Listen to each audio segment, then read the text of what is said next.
Thomas and Kelly had just arrived at the new library site. "The wind's blowing hard," chuffed Thomas.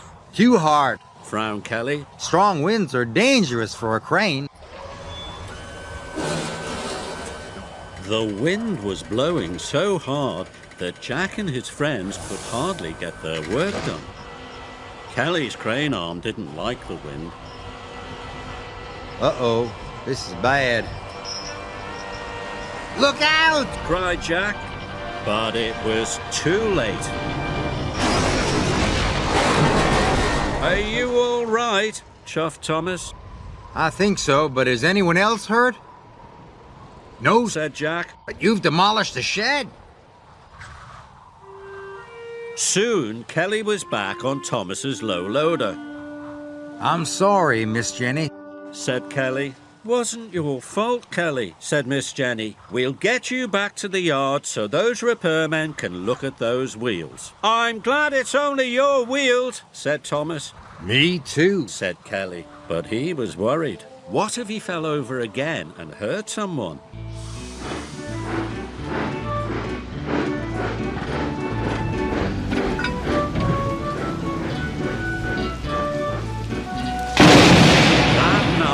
The wind blew and the rains pounded down. The repairmen worked all night on Kelly's wheels.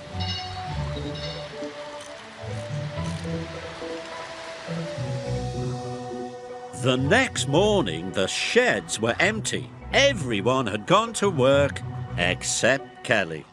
The rain had stopped, but the wind was still blowing. He was worried.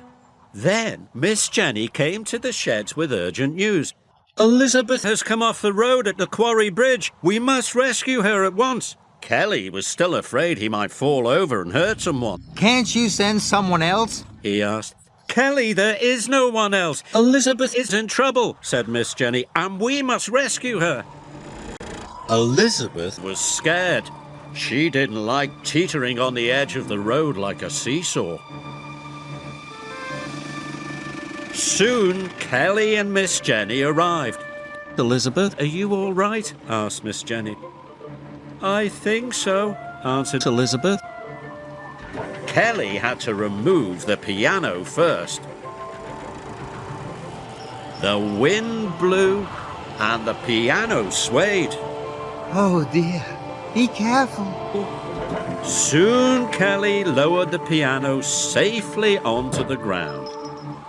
Now he had the hardest job of all, to rescue Elizabeth. Slowly he started to pull Elizabeth back onto the road. The wind blew harder. Elizabeth began to teeter. "Oh!" Kelly was worried. He stopped. "What's wrong?" "The wind's too strong," said Kelly. "You can do it, Kelly," called Miss Jenny. "You can do it." Kelly knew he couldn't let the wind stop him. He started his winch again. He pulled harder and harder.